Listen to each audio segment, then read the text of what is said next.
have it memorized. Got R and V, 4 times the radius, so velocity is square root of gm over r. If I have a 4r right there, this is definitely in the denominator, so that would be like times 1/4, but inside of a root, which is like times 1/2, because square root of 1 is 1, square root of 4 is 2. So that would be half the velocity, or v over 2. Same thing, but 1/16 the radius. So that is square root of 1 over 1/16. Dividing by 1/16 is the same as 16 on top. Inside of a square root would be times 4. So 4 times the velocity. Same coefficient of friction. How does the change in potential compare for each ramp? So either way, it's going from mgh to 0, mgh to 0, so they should have the same potential change. Now, normally all of that would go to kinetic, so they would have the same change in kinetic, but it says that there's friction, so not all of it is being transferred. If you think about we're having work done, the force of friction times distance, see how this guy is going to have a greater distance traveled, so it's going to lose more energy due to friction doing work. So if we think about their kinetics at the bottom, this guy lost a lot of energy. It has less kinetic at the bottom. This guy has more kinetic at the bottom. So ramp 1 gained more kinetic than ramp 2 did. So ramp 1 has a greater change in kinetic. And who reaches the bottom first would be ramp 1, because it has a greater acceleration. So it doesn't take as much time for it to get up to that final speed. Tarzan, mass m, runs at a velocity v towards a length, rope of length l. M, v. What is the maximum height? So it looks like he's going from all kinetic. At the maximum height, it would be all potential. So 1/2 mv squared goes to mgh. Mass cancels. Getting h by itself, just divide g over. So v squared over 2g is your max height. So the only thing that matters is the velocity he runs with and the acceleration due to gravity. That length does not matter, and also his mass doesn't matter. See how it canceled out? All right, we've got initial speed, and it goes up. Friction, air resistance is negligible for the system consisting of just the mass in the earth. So that is both kinetic and gravitational potential energy. So that is like the total energy. There's no friction or air resistance, so that should be conserved. So it remains constant the whole trip. 1 kilogram, we've got a spring constant K, gently lowers it, so it doesn't seem like energy is conserved here if somebody's kind of doing a little work there. Change in energy of the block spring earth system. So block is like the kinetic, spring is the US, earth is the UG. So I'm taking care of everything. Kinetic isn't changing because it said it was holding and then gently lowered to rest. So kinetic didn't change. So let's do our change in spring and our change in UG. So this is 1/2 delta x squared, and this is 1/2 change in height. Or not 1/2 mg change in height. Mass is 1, g is 10, change in height. So I went down 5 centimeters. 5 centimeters, I would divide by 100 to get 0.05 meters. So then this is 0.5 joules. And I lost, because I decreased in height, so I lost 0.5 joules of UG. Now spring, it was uncompressed and then I stretched it, so I gained that. So that's 1/2, K is 200. X is not about the length of the spring, right? It's how much it was stretched or compressed. This was stretched 5 centimeters or 0.05 meters. So then 1/2, 200, that one is 0.25 joules, and we said that we gained that. So then I lost this, I gained this, so overall I lost 0.25 joules. So it decreases by 0.25 joules. We've got force and distance. I want you to think, as soon as you see FD, I want you to think area.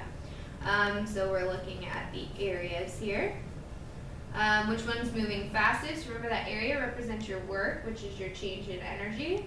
The one that would be moving fastest would be the one that is gaining, it's on a horizontal surface, so I'm not changing UG. So if I'm gaining energy, it means I'm gaining kinetic here. The one that gains the most kinetic will be the one that is moving fastest, so the greater area is 2.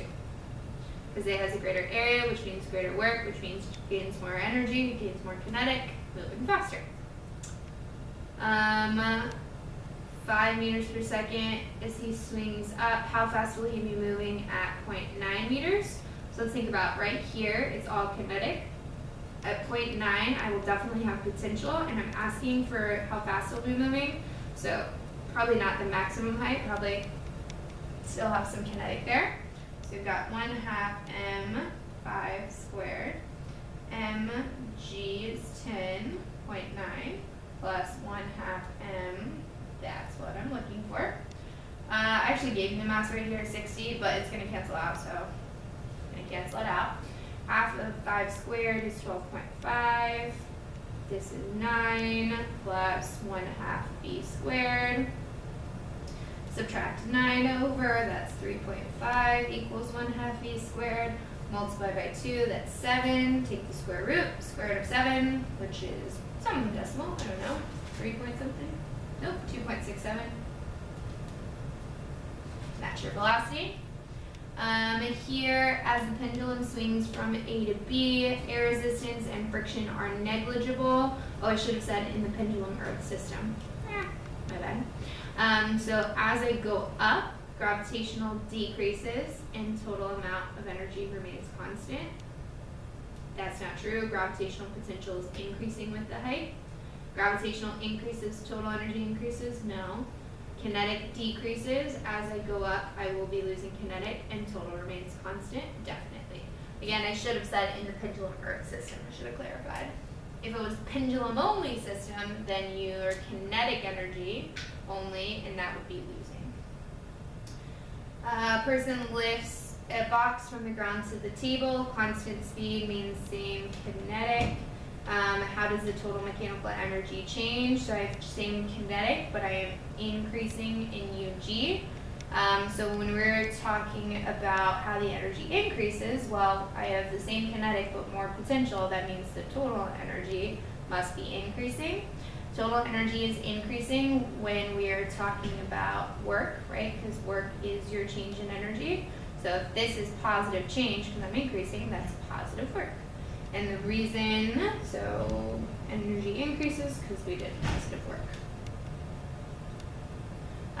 You also can think about like force and distance in the same direction, so that's also part of it.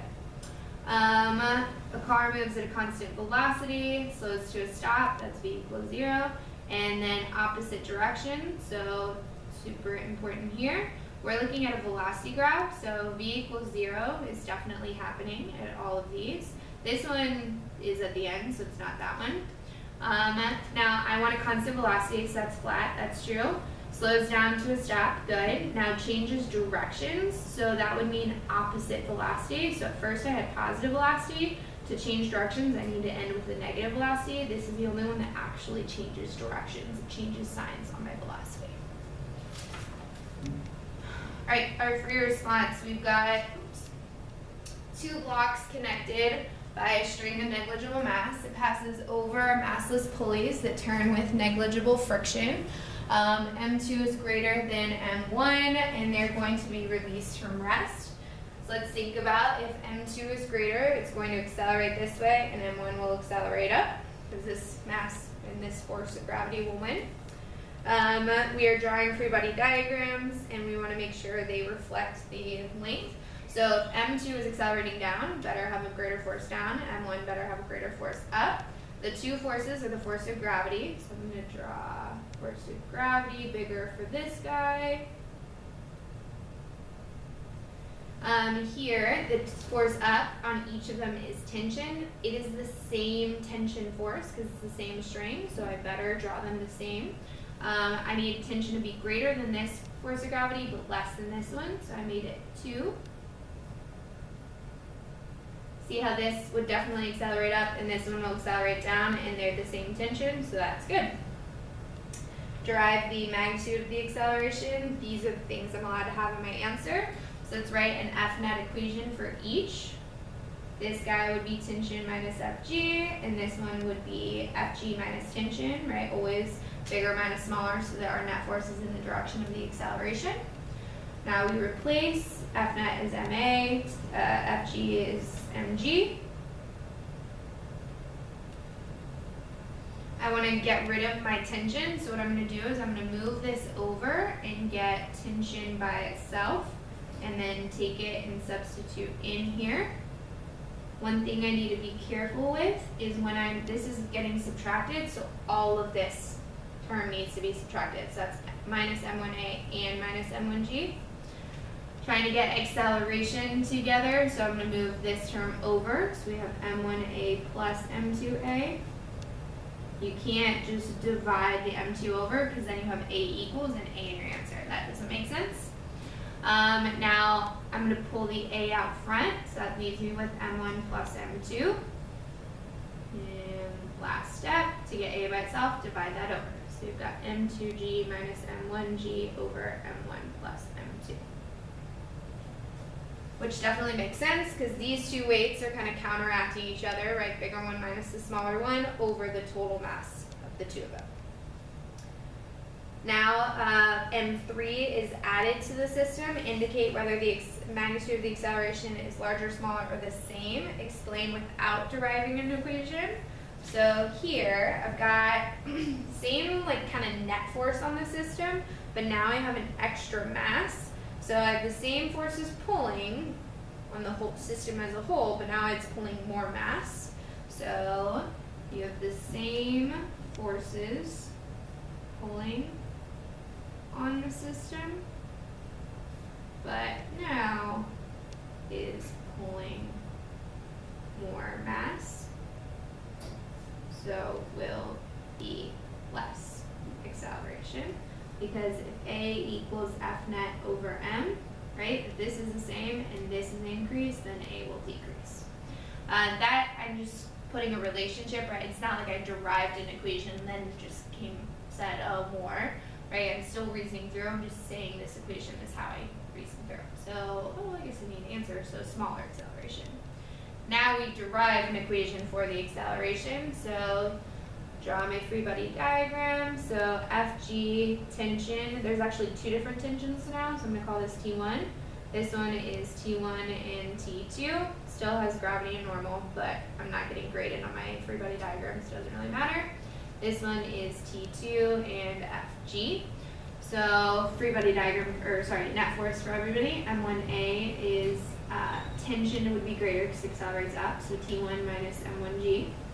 M3A is T2 minus T1. And M2A is gravity minus tension 2. So let's get T1 by itself. That would be M1A plus M1G. Substitute in, make sure you distribute that sign.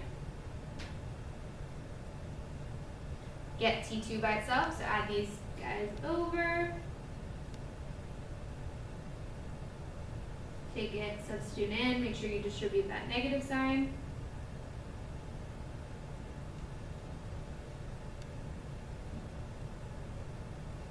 Get all of my A's together because I'm trying to get A. M1A plus M2A plus M3A equals M2G minus M1G. Factor on A, and that will give me M1 plus M2 plus M3. So then A equals this. So this definitely agrees with what I just said. I said I still have the same forces, M2G minus M1G, but now that it's acting on more mass, so instead of just M1 and M2, it's acting on M1, M2, and M3. So now the same forces divided by more mass is going to give me a smaller acceleration. Checks out. If there were, oh my god, I hate myself. If there were friction, would the acceleration be larger, smaller, or the same as in part C? So now, right, I have this, and I've just added in friction, so this should be less acceleration.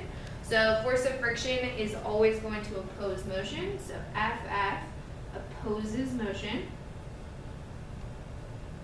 So will decrease the net force, F net, on that mass, right? So I would have T2, T1, and I would have a force of friction. So now I have a smaller F net, which means, so there will be less acceleration. And if M3 has less acceleration, then they all the same because they're connected, so the whole system has less acceleration. And it's all about having that opposing force, and so I'll have a smaller net force, smaller acceleration. Now derive an equation. Okay, I'm gonna just go here, and these were the exact same.